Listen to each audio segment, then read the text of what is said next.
Hello everybody and welcome to another fantastic edition of Poland Daily Travel. We're here someplace I've always wanted to come. I didn't even know it was in Poland for a long time. And then, well, a few years ago I realized where it was and said, gosh, why don't I go there? Because it's a long way from Warsaw. We're right almost on the German border.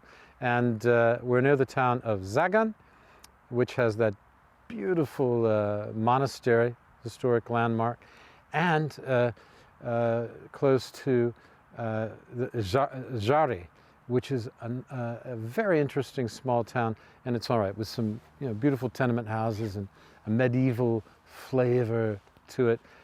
Best visited perhaps in spring, summer, or autumn. But we like to do things in the winter because guess what? There's not so many tourists around. At any rate, we're at Stalag Luft 3. This here gentleman is called Marek, and he's the curator here. He's in charge of this fantastic museum, which you must come and see. Look, if you come to Western Poland, if you're in Zielona Góra, you want to go to Głogów or something like that, which is worth a visit to.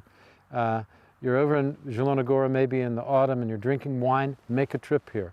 See this area and come to this museum because it's fascinating. But watch The Great Escape first, because that's what it's all about. Please, sir. Now we're going to go inside. This is a replica of the museum, of the prisoner of war barracks, and a living part of the museum, I suppose you'd say, wouldn't you? Yeah, yeah. It's a replica, but it was built with love by British. By the Royal Air Force. Yeah, by the Royal Air Force. Yeah. Notice the number right here, which is 104, which is actually the exact number of the hut where the Great Escape started. Okay. Tunnel Harry was built in hut number 104. Okay. So that's why we have this. That's the exact replica of the living hut, of the living barrack for the prisoners from Stalag Luft, from the North compound. Yeah, and the thing to remember is there were 10,000 prisoners here. You had 10,000 prisoners.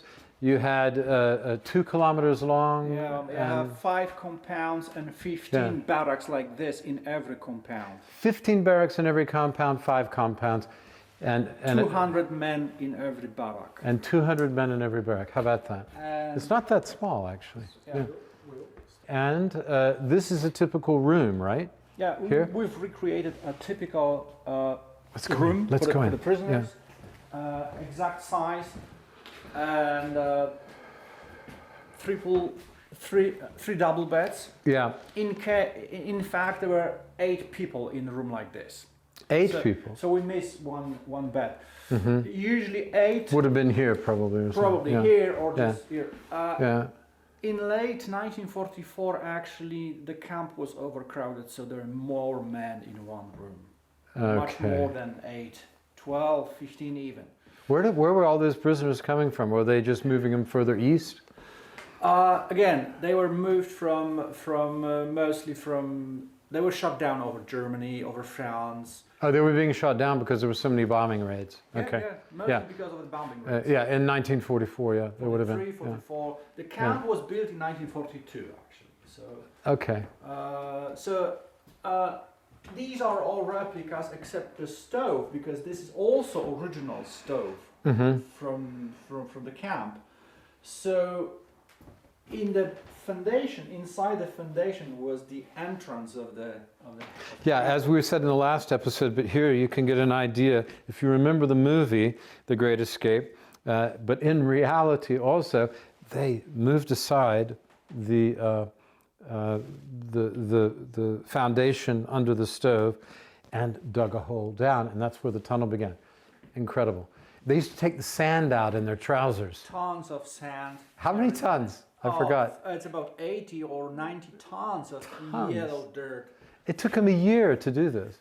Precisely, yeah. It took 1 year to build the whole tunnel, Harry. Actually, there were 3 tunnels during the Great Escape. There were 3, but they only used one. But they only used one. The others were like storage tunnels. And, They used to. They went in wrong direction, actually, so they were abandoned and they were focused on. Actually, one of them, Tom, which you can remember that from the movie. Yeah. Tom was discovered by the gods. Tom, they discovered, yeah.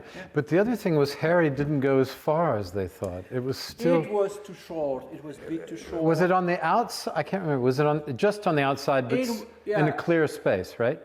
Yeah, not that far from the guard tower. They could be seen. The guard tower that's there in the forest next to, was it that close? Is that... Even closer, because you've seen... Really? It was replica. It really was close. The foundations were much closer to the road, so it was even closer. It was even closer. They've missed just a few meters from the exit to the tree line. Yeah, which must have been so what we have soul destroying. What is very interesting, there was another escape in this camp. Yeah. And it became known as the wooden horse escape.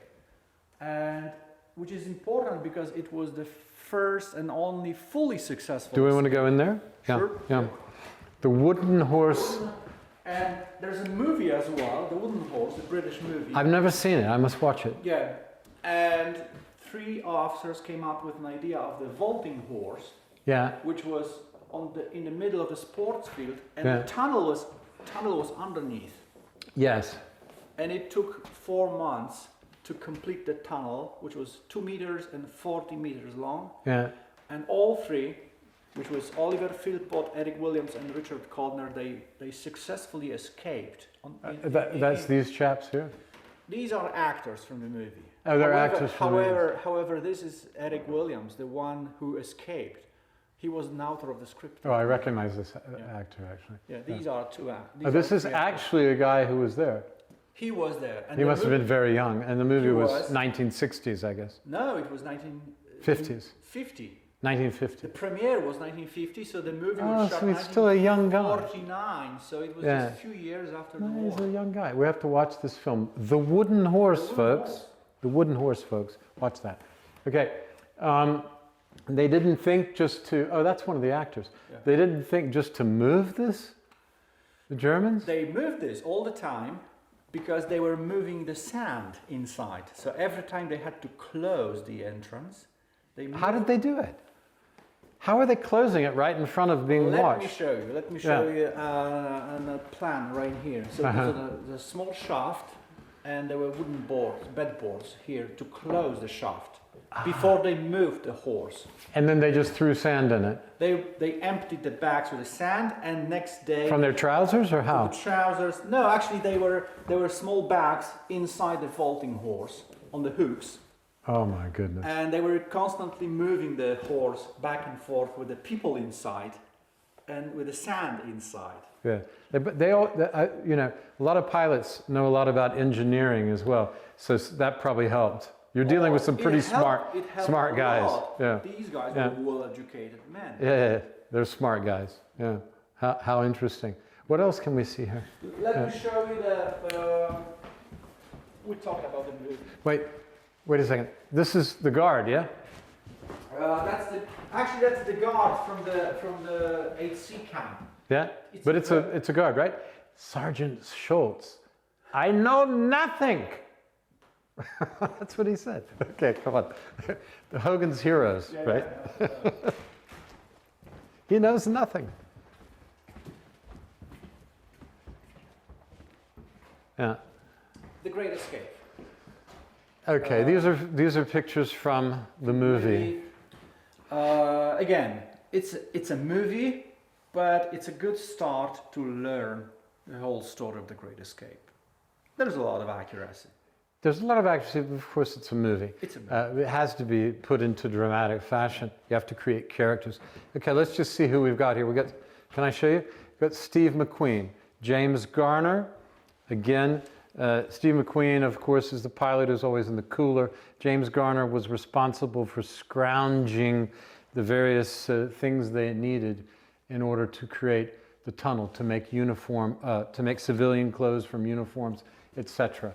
To get food bags for them to have food when they left. Here's Charles Bronson, whose real name, he was a Polish guy.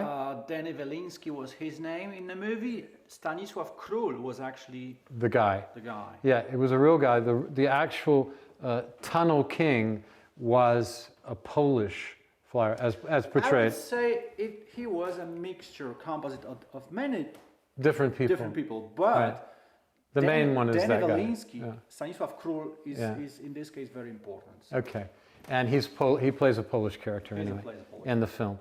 Here is Richard Attenborough, and I remember all the James Coburn. I forgot to mention him earlier. James Coburn, of course, is in the film, and you have a number. Donald Pleasance. Donald Pleasance is in the Which is film. very important. And He's the forger. He was the forger, Yeah, but he's Donald- making passports. And That's things. right. And Donald Pleasance Identity card. was also prisoner of war during the war. He was. He was in Stalag Luft 1. I did not know that. Where was that? Yeah, it was in northern Germany. Northern Germany. Fantastic, fantastic.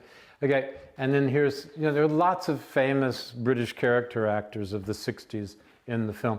I don't remember all their names. This is Gordon somebody. Gosh, Yeah. I can't John remember. Layton. Yeah. Yeah, John Latham. These are well-known faces. Yeah, from the time. And the 50. These are 50. Oh yes, they escape in the airplane, don't they, or something? Yeah. Garner and Donald Pleasance. are they in the airplane? Yeah, then they're trying to fly to Switzerland or That something. never happened during the Great Escape. No. But it was actually inspired by the real attempt to escape. Yeah. Indeed, two prisoners from Stalag Luft 3 went to the local airfield and they tried to steal the plane. It failed because they were captured. They were at the captured, airfield. yeah. But it inspired the producers to create that scene with Donald Pleasance. Oh, it was a great and James scene. Garner. Great scene. Okay, and these are the people. These are people from the Great Escape. These who were shot. All of these. These were shot, These are 50 who were executed by the Gestapo. and this was on the orders of Adolf Hitler himself. It was personal order by yeah. Adolf Hitler. So just on this alone, you'd have to kill Hitler 50 times, I would suggest. Okay, that's all we have. Yeah, the size of the tunnel would be here. That's the size of the That's tunnel. Yeah. Yeah. There are small trolleys, the wooden trolleys were. Oh, these are the trolley that they were They on used on. to go through the tunnel. First, they moved the dirt. Yeah. And then they were just driving on these trolleys. And they had to build all of this. It was all constructed in a camp. And how did they hide it?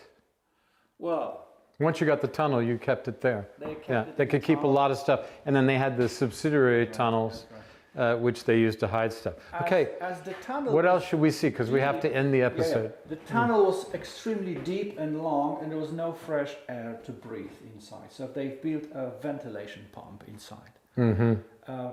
That's A the ventilation simple pump. device just to supply the fresh air into the tunnel. And that's a nice picture of the tunnel, actually. Can we get that? It's a nice picture of the tunnel. Tunnel Harry, it was called. There were 3 tunnels, but Tunnel Harry was the one they used to escape through. That's incredible. Great stuff. Well, thank you very much. We appreciate Thank it. you. Thank you for My pleasure. being so open to us and showing us around. Okay, that's all we got for this episode about The Great Escape. I hope you enjoyed it, and we'll see you tomorrow night.